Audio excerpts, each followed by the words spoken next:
मेरा सौभाग्य है कि आज मुझे इस चुनावी सभा के माध्यम से मिथिला की आत्मा कही जाने वाली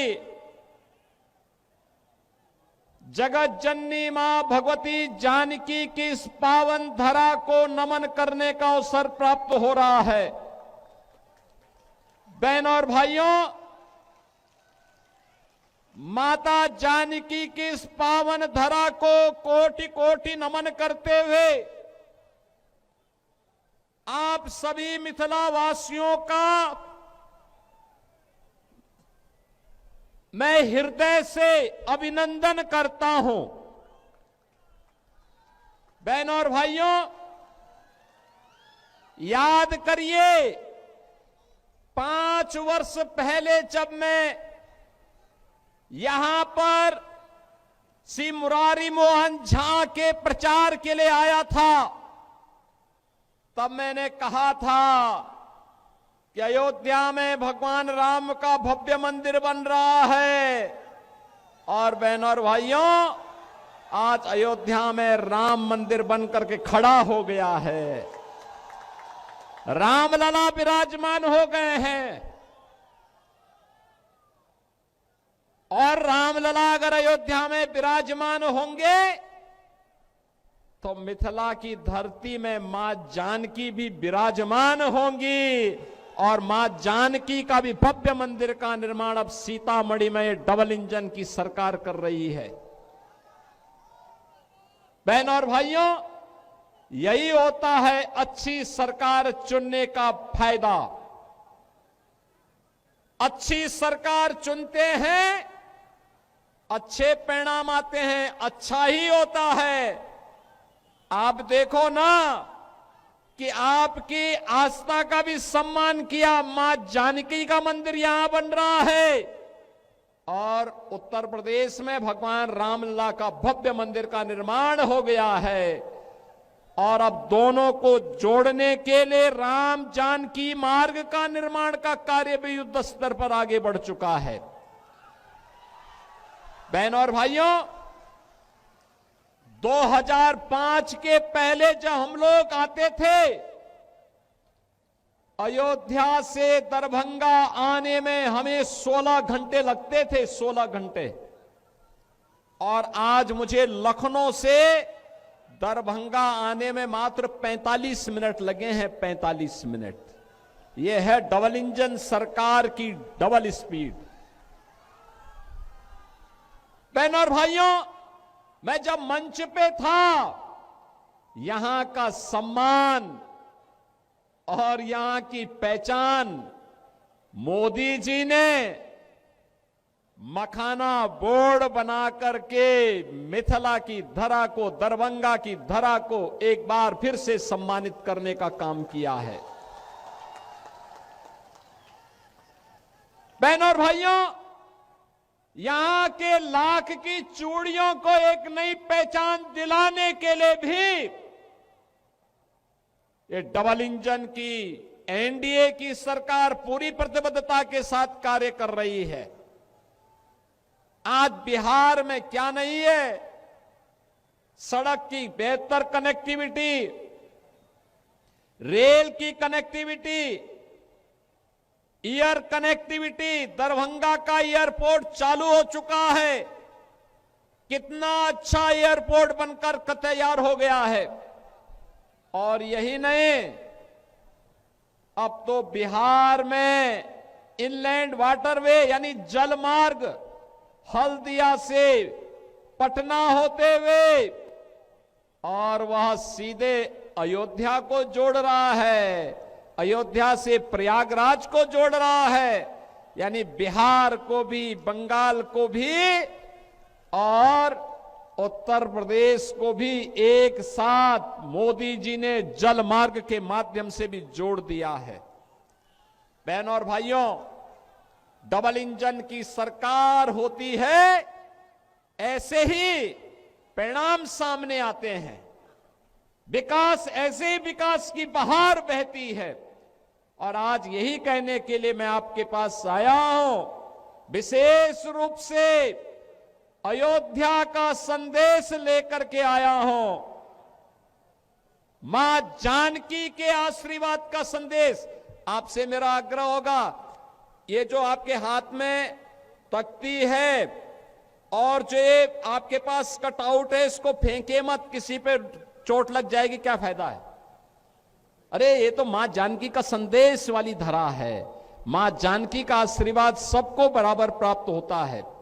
और अब तो गौरवशाली क्षण है हमारे लिए। ये डबल इंजन की सरकार बिना भेदभाव के शासन की योजना का लाभ सभी तबके को दे रही है। क्या गांव, क्या गरीब, क्या किसान, क्या नौजवान, क्या महिलाएं, क्या श्रमिक, क्या व्यापारी, हर एक तबका उन योजनाओं का लाभ ले रहा है। विकास भी है, विरासत भी है और गरीब कल्याण भी। आप याद करिए ना, आरजेडी की सरकार थी इस बिहार में, कांग्रेस समर्थन कर रही थी, गरीब का राशन हड़प लिया जाता था, गरीब को किसी योजना का लाभ नहीं मिलता था, विकास की योजनाओं से गरीब को वंचित कर दिया जाता था।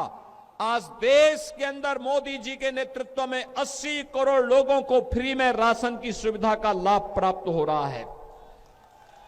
बहनों और भाइयों, 2005 के पहले कांग्रेस की सरकार रही हो या आरजेडी की सरकार, गरीब अगर बीमार हो जाता था तो तड़प तड़प करके मरने के लिए मजबूर होता था।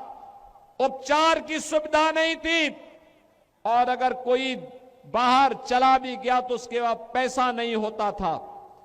आज तो प्रधानमंत्री मोदी जी ने भारत के 50 करोड़ लोगों को आयुष्मान भारत के अंदर प्रतिवर्ष 5 लाख रुपए की स्वास्थ्य बीमा प्रदान कर दी है। आप कहीं भी जाइए, उपचार कराइए। 70 वर्ष से ऊपर का कोई भी व्यक्ति अपना उपचार करा सकता है। बहनों और भाइयों, नारी गरिमा के प्रतीक हर घर में शौचालय स्वच्छता का भी मानक बना है, बहन बेटियों के सम्मान का प्रतीक भी बना है। और यही नहीं, हर गरीब के सिर को ढकने के लिए छत मिलेगी। यह अभी मोदी जी ने, डबल इंजन की सरकार ने करके दिखा दिया है।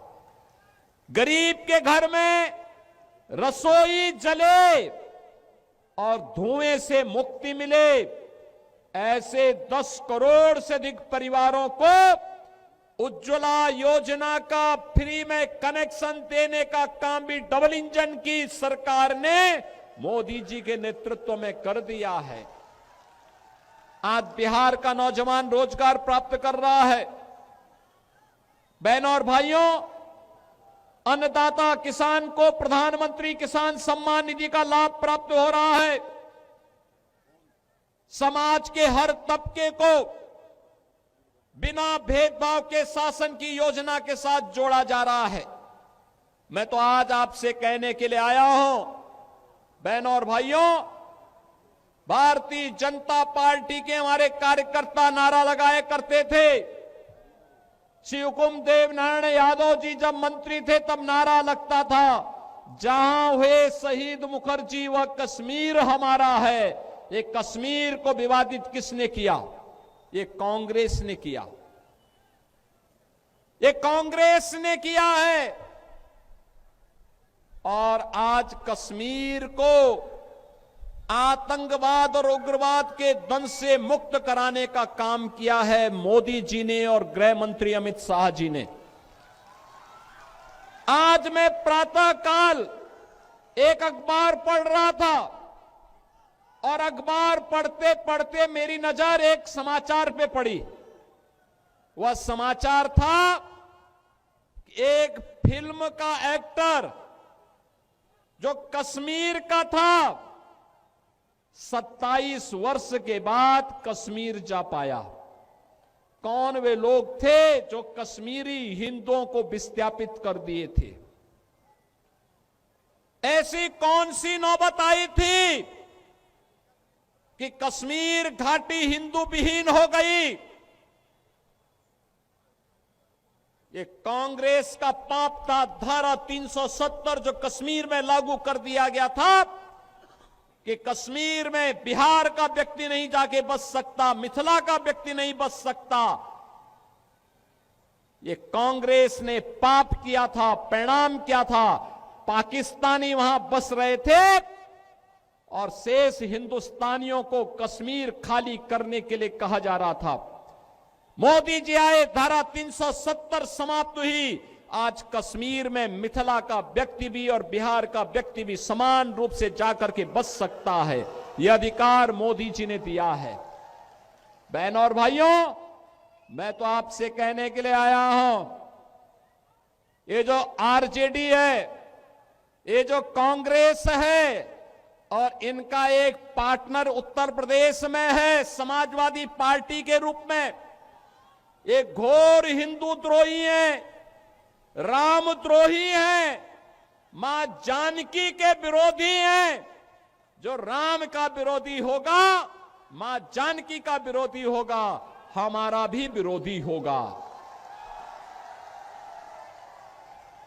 आप याद करिए, ये कांग्रेस है जिसने कहा था राम हुए ही नहीं।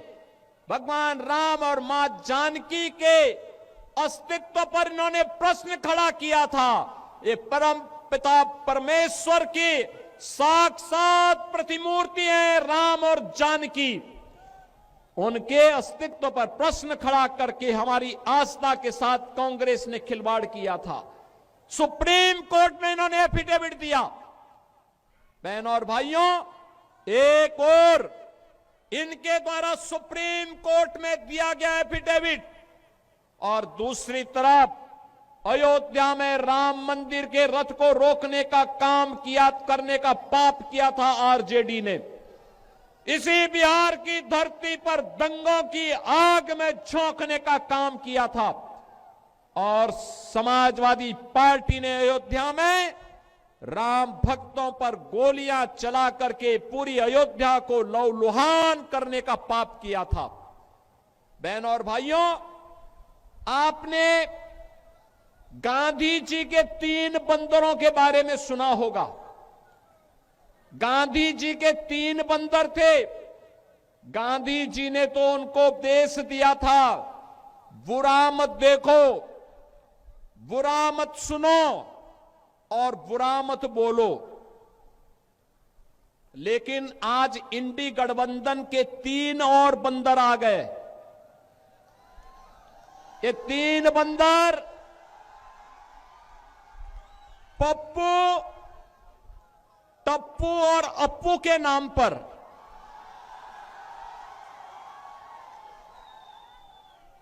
पप्पू, टप्पू और अप्पू के नाम पर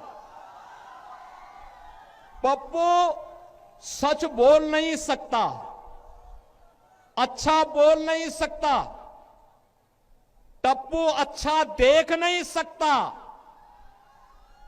और अप्पू सच सुन नहीं सकता। इन लोगों को एनडीए सरकार के द्वारा किए गए विकास दिखाई नहीं दे रहे। उसकी खुशबू इनको सुनाई नहीं दे रहा है, दिखाई नहीं दे रहा है। ये उसके बारे में बोल नहीं सकते, सुन नहीं सकते, देख नहीं सकते और इसीलिए तो दुष्प्रचार कर रहे हैं। आपने देखा होगा कांग्रेस के नेता राहुल जी जब भी कहीं जाते हैं भारत के खिलाफ बोलते हैं, भारत के खिलाफ बोलते हैं, भारत को अपमानित करते हैं, विदेशी आक्रांताओं को महिमा मंडित करते हैं। और ये सभी, ये जो 3 इंडी गठबंधन के 3 बंदरों की जोड़ी है, बहनों और भाइयों, ये 3 बंदरों की जोड़ी ये बिहार में खानदानी माफियाज को गले लगा करके अपना शागिर्द बना करके बिहार की सुरक्षा में सेंध लगाने का काम कर रहे हैं। बिहार की सुरक्षा, घुसपैठियों को बिहार की धरती में घुसा करके बिहार की सुरक्षा में सेंध लगाना। क्या हुआ था आरजेडी की सरकार के समय? क्या हुआ था आरजेडी की सरकार के समय? बहनों और भाइयों, आरजेडी की सरकार के समय में यहां पर बिहार के अंदर 70 से अधिक नरसंहार की घटनाएं हुई थी। 70 से अधिक नरसंहार की घटनाएं। इन्होंने जातीय संगठन खड़े किए थे। बिहार में जाति को जाति से लड़ाते थे। पर्व और त्योहार नहीं होने देते थे। बेटी असुरक्षित, व्यापारी असुरक्षित, नौजवान के जीवन के साथ खिलवाड़, कट्टा बंदूक लेकर के बिहार की पूरी व्यवस्था को इन्होंने धूमिल करने का काम किया था। बहनों और भाइयों, ये वही लोग हैं जो आपको तो जाति के नाम पर बांटते हैं, घुसपैठियों को आमंत्रित करते हैं, आपकी आस्था के साथ खिलवाड़ करते हैं और फिर राष्ट्रीय सुरक्षा पर सेंध लगवाने का काम करते हैं। बहनों और भाइयों, मैं आज आप सबसे ये कहने के लिए आया हूं, एक केवटी विधानसभा क्षेत्र आपने देखा होगा, यहां पर से अशोक यादव विधायक रहे हो या फिर आज यहां पर भारतीय जनता पार्टी के मुरारी मोहन झा वर्तमान विधायक के रूप में अब यहां कोई भी दंगा नहीं है, कोई नरसंहार नहीं है, कोई अराजकता नहीं है। अब तो हमारी मिथिला भी चंगा है, विकास के पथ पर अग्रसर बढ़ने का काम कर रही है। और फिर भला क्यों नहीं विकास होगा, क्यों नहीं खुशहाली होगी? ये धरा तो बहुत महत्वपूर्ण है। बहनों और भाइयों, ये धरती इतनी महत्वपूर्ण है, इतनी पवित्र धरती है। ये धरती, यहां पर हम लोग जब मैथिल कवि कोकिल विद्यापति की बात सुनते हैं तो हमें स्वाभाविक रूप से इस धरा का स्मरण हो आता है। बहनों और भाइयों, महाराज कामेश्वर सिंह, जिनके शासन में संगीत, शिक्षा, कला और संस्कृत विद्या के प्रचार प्रसार के लिए कार्य हुआ, ये धरती उनकी पावन धरा है। हिंदुस्तानी शास्त्रीय संगीत की जो एक विशिष्ट विधा है, दरभंगा घराना, ध्रुपद शैली, इसका जन्म भी इसी दरभंगा में हुआ है। और यही नहीं, मैथिली भोजपुरी संस्कृति के छठ पर्व को पहचान दिलाने वाली पद्म पुरस्कार से सम्मानित शारदा सिन्हा की धरती है। और यही नहीं बहनों और भाइयों, यहां की मैथिली भाषा अटल जी के समय में संविधान की 8वीं अनुसूची में शामिल हुई। मधुबनी पेंटिंग और मिथिला की पारंपरिक संस्कृति यह आज पूरे भारत को अपनी ओर आकर्षित करती है। यही नहीं, भारत के संविधान के सभा के अध्यक्ष, देश के पहले राष्ट्रपति डॉक्टर राजेंद्र प्रसाद जी, इसी दरभंगा में उन्होंने अपनी पढ़ाई की थी। और ऐसी पावन धरा पर आज मुझे आने का अवसर प्राप्त हुआ है। बहनों और भाइयों, मैं आप सबका आह्वान करूंगा, याद करना, जब भी आरजेडी कांग्रेस का इंडी गठबंधन बिहार के अंदर आया है, बिहार में दंगों की आग फैली है, जातीय नरसंहार हुए हैं, लूटपाट की एक नई अपसंस्कृति ने जन्म लिया है। यहां पर अपहरण एक उद्योग बना है। लेकिन अब हम अपने बिहार में इस प्रकार की अराजकता को फिर कभी नहीं आने देंगे। और इसके लिए मैं मिथिला के वासियों का आह्वान करने के लिए आया हूं, अयोध्या का संदेशा लेकर के आया हूं। और संदेशा यही है कि एनडीए की सरकार फिर से बिहार के अंदर आनी चाहिए। नीतीश जी के नेतृत्व में फिर से बिहार के अंदर एनडीए की सरकार बने। हमें घुसपैठ नहीं होने देनी है, घुसपैठियों को नहीं आने देना है।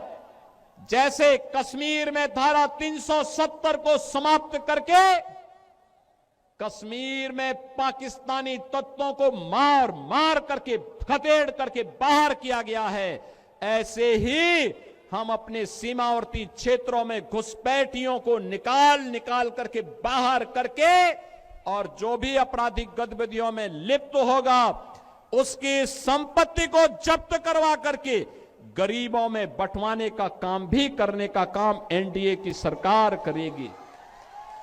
बहनों और भाइयों, मैं तो आपसे ही कहने के लिए आया हूं, यही अंतर है आरजेडी और कांग्रेस में और एनडीए में। एनडीए सुशासन की बात करती है और करके दिखाती है, एनडीए विकास का कार्य करती है, एनडीए विरासत का सम्मान करती है, एनडीए बहन बेटियों की सुरक्षा, नौजवान के लिए रोजगार, किसान के लिए सम्मान निधि, श्रमिकों के सम्मान का कार्य और उनके स्किल डेवलपमेंट का कार्य करती है। तो आरजेडी और कांग्रेस के लोग अपहरण को उद्योग बनाते हैं, पेशेवर माफिया को अपना शागिर्द बनाते हैं और इसीलिए तो इन पेशेवर माफियाओं को उपचार हम लोगों ने निकाला है उत्तर प्रदेश में इनकी छाती में बुलडोजर चला करके। आज उत्तर प्रदेश माफिया विहीन हो चुका है। आज उत्तर प्रदेश अपराध से मुक्त हो चुका है। आज उत्तर प्रदेश में न दंगा है और न ही कोई अपराध। यूपी में अब सब है चंगा, यूपी में कोई समस्या नहीं। पर्व और त्योहार के पहले कोई दंगा नहीं होता है, क्योंकि दंगाई को मालूम है दंगा करेगा तो जो उसने लूटा है वह तो जाएगा ही जाएगा। अगर खानदान ने कहीं से कुछ कमाया है वह भी सब जाएगा और गरीबों के लिए फिर आवास बना करके सरकार उन गरीबों को देने का काम कर देगी। बहनों और भाइयों, यहां पर आप फिर से एनडीए के प्रत्याशी श्री मदन मुरारी झा को विजयी बनाइए। किसी भी ऐसे तत्व को मत घुसने दीजिए जो घुसपैठियों को प्रश्रय दे, अराजकता को जन्म दे, पर्व और त्योहारों में मिथिला की संस्कृति को अपमानित करने का काम करे, पर्व और त्योहारों के पहले दंगा कराने का काम करे। जो विकास में बैरियर है उसको पनपने नहीं देना है। और यही कहने के लिए आज मैं आपके पास आया हूं, हमें फिर से अयोध्या और मिथिला को जोड़ करके राम राज्य की अवधारणा को साकार करने की दिशा में आगे बढ़ना है। और राम राज्य की अवधारणा ये तभी आएगी जब बिहार में एनडीए की सरकार आएगी। ये राम राज्य बिहार के लिए, आत्मनिर्भर बिहार के लिए, समृद्ध बिहार के लिए, विकसित बिहार के लिए यह अत्यंत महत्वपूर्ण है। और यह केवल और केवल तभी होगा जब एनडीए विजयी होगा। एनडीए विजयी होगा, बिहार विजयी होगा। एनडीए की विजय बिहार की विजय के साथ जोड़ करके देखना होगा। और इसके लिए बहनों और भाइयों, बटेंगे नहीं, कटेंगे भी नहीं। याद करना, बंटे थे तो कटे थे, बटेंगे नहीं तो कटेंगे नहीं। एक रहेंगे तो सेफ भी रहेंगे। और एकजुट होकर के एनडीए के प्रत्याशी भारतीय जनता पार्टी के श्री मुरारी मोहन झा को भारी बहुमत से विजयी बना करके भेजना है। बना के भेजेंगे, विजयी बना के भेजेंगे। मुरारी मोहन झा विजयी बनकर के जाएंगे। अशोक जी आप भी आइए, है ना दोनों लोग। माला आप पहनाइए, पहनाई पहनाई, हाँ हाँ पहनो। यहां के सांसद विजयी माला पहना रहे हैं आपकी तरफ से। सहमत है ना? सभी लोग सहमत हैं? तो फिर जहां तक मेरे आवाज जा रही है, दोनों हाथ ला करके आशीर्वाद दीजिए मुरारी मोहन झा को। जहां तक मेरी आवाज जा रही है, सड़क के उस पार भी इस पार भी, इस सड़क में भी जितने लोग खड़े हैं, आप लोगों से मेरा आग्रह होगा, दोनों हाथ ला करके भारतीय जनता पार्टी के प्रत्याशी को अपना आशीर्वाद दीजिए। इधर भी सारे लोग जितने भी हैं, सभी लोग, कि बटेंगे नहीं, कटेंगे भी नहीं। न बटेंगे और न कटेंगे। हम तो एनडीए को विजयी बना करके बिहार को समृद्ध बनाएंगे। मेरे साथ बोलेंगे, जय श्री राम, जय जय श्री राम, जय जय श्री राम।